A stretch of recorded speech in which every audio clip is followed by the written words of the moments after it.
Well, it's 2025, everybody. This is the first video of 2025. And looking back at 2024, I already said in my most anticipated of 2025 that last year was not a very good year for me. It was very underwhelming. I was miserable for months after I broke my old computer. And if I look back at 2024, I'm not going to think of it very fondly. The few good memories I had, like going to Disneyland and going on some cool trips, even my baby brother being born, which was the best part of that year, unfortunately, that doesn't really help the fact that 2024 was not a good year for me, and I really hope that 2025 is just a lot better. But what we're going to do here today is that we're going to actually read your guys' questions, just kind of random Q&A. I call this the 2024 Q&A. I asked you guys this a couple of weeks ago, and we're going to read a total of 8 questions, and without any more yapping, let's get started. Alright, first off, the first question is by my good friend MH Plays or MH Sketches. He's a great YouTuber, go check him out after this.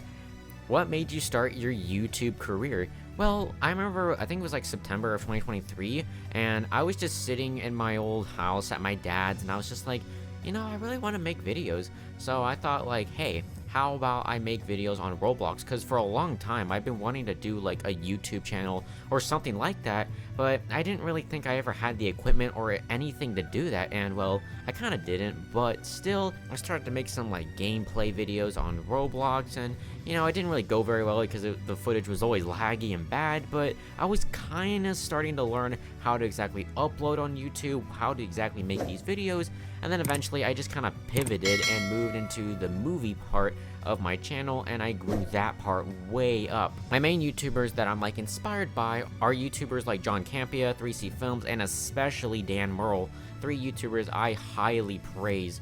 I've been wanting to do YouTube for a long time, and that's how I really started my YouTube channel, was just making random gameplay videos, and then when I realized it wasn't working, I pivoted to the movie side of things, which ended up working very well. Alrighty, next up is from my awesome friend Kayla, who does great art on her channel. Go check her out as well. She said, here are my questions. What is your favorite movie? Do you like burgers, and which kind? Do you draw sometimes? Do you think Princess and the Frog is a good movie? And what is your favorite song in a Disney movie? Okay. So for one, my favorite movie, well, let's look at my list. I'll give you guys my top 10? Yeah. Alright, so let's just go down the top 10. My top 10 is Wreck-It Ralph, an amazing movie that takes the video game concept to a whole new level. Toy Story 2 at number 9, a great follow-up to the first Toy Story, maybe my least favorite Toy Story movie, but even then, that's not really saying much, considering that this is still a masterpiece. Avengers Endgame, a awesome combination of 11 years of filmmaking, and it's a movie I absolutely love watching. In the 3-hour runtime, I never feel it. The Lion King from 1994, this again is Disney Animation's best film yet, and it's also my favorite musical of all time. All the songs are so incredible, and has a very dark and powerful story while still managing to be G-rated is quite insane. Soul, a movie that came out during one of the hopeless times in 2020. I remember when like my sky was orange, there were fires going on towards my area, and I was pretty afraid my house was gonna burn down, and COVID was happening. It's just things were crazy. But Soul, when it came out, it really just ended 2020 off for me on a good note. After a year of just pure chaos and not great stuff, Soul just came in and really taught me about the meaning of life, and that's something I really needed during that time. Inside Out, Pete Docter's best film yet, and one of the most creative movies I have ever witnessed. Avengers Infinity War at number 4. This is my favorite comic book movie of all time. Seeing all these Marvel characters together, like Rocket Raccoon and Bucky, or even Rocket, Groot, and Thor, or Spider-Man, Quill, and Drax, like all of them, it's so cool seeing these like diverse characters all in one setting together, and Thanos is by far my favorite villain in any movie. Toy Story 4, a great epilogue that further explored the meaning of a toy, of how a toy shouldn't just make a kid happy, but how they should make themselves happy. The original Toy Story. This is an absolute classic, and I used to watch this on loop all the time. And, well, the main question of this, what is my favorite movie of all time? Toy Story 3. One of the darkest Pixar movies, one of the darkest animated movies, and does just such a great job at handling a bunch of characters while also having a very deep and complex story about growing up. And yeah, those are my favorite films of all time, at least the top 10. You can find the rest of them on my Letterboxd. I'll actually put it down in the link below. Do you like burgers, and which kind? I actually love bacon blue cheese burgers. I know that sounds kind of like, huh, that's kind of weird, but I love those kind of burgers. I had them once at a bowling alley, and oh my gosh, I can't get enough of it. Do you draw sometimes? I used to draw actually a lot. Like, I used to draw a lot way back in like 2022, 2021. I've kind of stopped doing it, but when I do move next month and I hopefully have a bigger desk and I have more space to put my drawing stuff, hopefully I'll definitely draw more because I want to get back into it. Do you think Princess and the Frog is a good movie? I've never seen it. I've heard good things about it, but I've never actually seen the film before, but I should check it out. And what is my favorite song in a Disney movie? Oh, easily. You guys might think it's You Got a Friend in Me.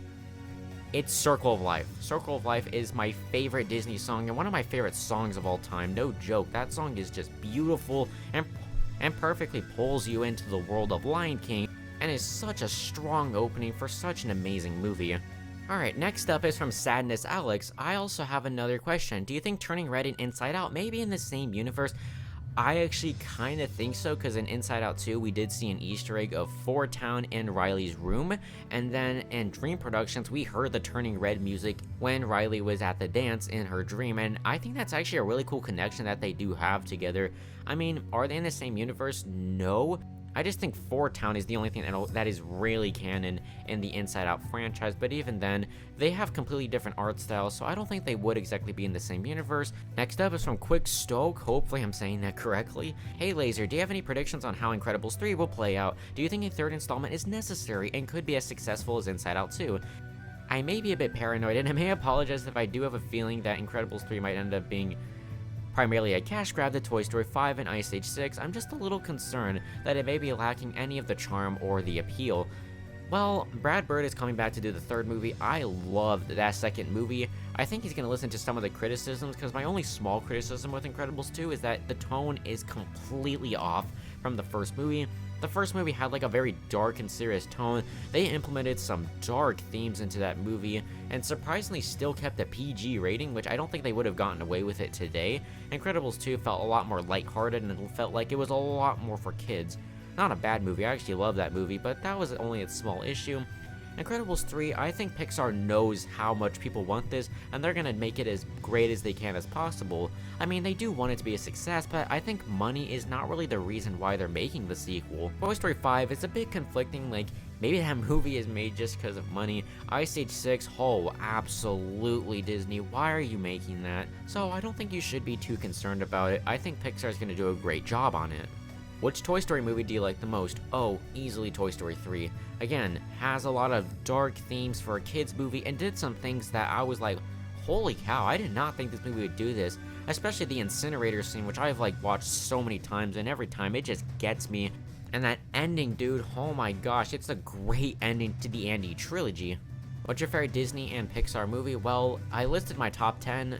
You know, of course, like Toy Story 3, Toy Story 4, Inside Out, Avengers Infinity War, and Endgame. Like, all my top 10 favorite movies are Disney movies.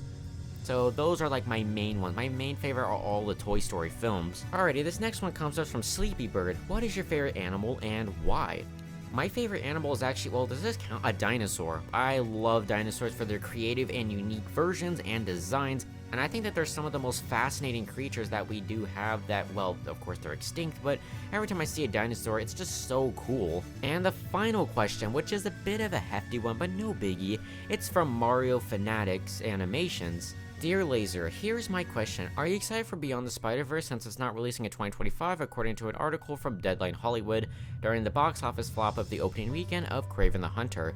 First off, yes, I am very excited for Beyond the Spider-Verse. I mean, the first two movies are not in my favorite films of all time, no. Like, I don't think they're as good as people are saying it is, and they're not my favorite Spider-Man movies, but they are great animated movies, and definitely way better than whatever the schlock that Sony used to put out for their animated features.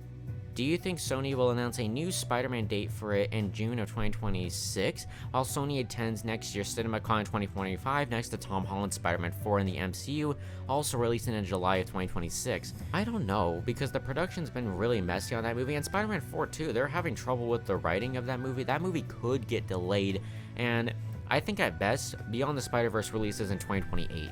I don't think we're gonna get that movie for quite a long time, which, I mean, that would actually be a good year because we have Dynamic Duo and Beyond the Spider-Verse, 2 animated comic book movies. That would be a really good year for comic book films. And the Mario movie sequel, making it similar to how 2023 with their films, as long as they don't crunch the animators, unlike with the last time with Across the Spider-Verse's animation. Yeah, the Mario movie sequel releasing in 2026. I mean, I don't think Beyond the Spider-Verse is going to release in June of 2026. I don't think that's possible to release 2 Spider-Man movies in 1 year. They've never done that before, and I'm not counting the Sony spin-off movies or anything like that. They're not going to do that. They're going to give Spider-Man 4 that big window, because they did say that's the biggest Spider-Man movie. So you want to give Across the Spider-Verse a little bit more room, because if you just have 2 films in the same year, it'll feel a bit oversaturated. And yes, the Mario movie releasing in 2026 too, yeah, it does kind of feel like 2023. We have Scream 7 in 2026, Mario movie 2, and we had a Scream and Mario movie in 2023. And yeah, I really hope that the animators are treated a lot more better than how they did in Across the Spider-Verse, because I think that's one of the reasons why this new movie is taking way longer. But thank you for that question, man. There was a lot of great questions in there. Alright, and before I go, I just want to say something that I'm actually going to be gone for quite a while. I'm leaving on the 6th of January, and I'm not going to be back till the 13th. So I'm not going to bring my computer, I'm not going to bring any of my equipment. I'm going to California to meet with my dad and his family for just a little bit, and then I'm going to head right back here. But when I do head back here, I also have to pack up because I'm leaving my house very soon, and I'm going to be moving to a brand new house that is like 10 hours away. And also I have to get exams done, so this month is going to be pretty busy. So if I don't upload a lot, I didn't forget about you guys, don't worry. I just that it's going to be very busy. So this is the last video you're going to see of me for quite a while. Happy 2025, everybody. Thank you for sharing your questions. Let's just hope that 2025 is a better year than last year.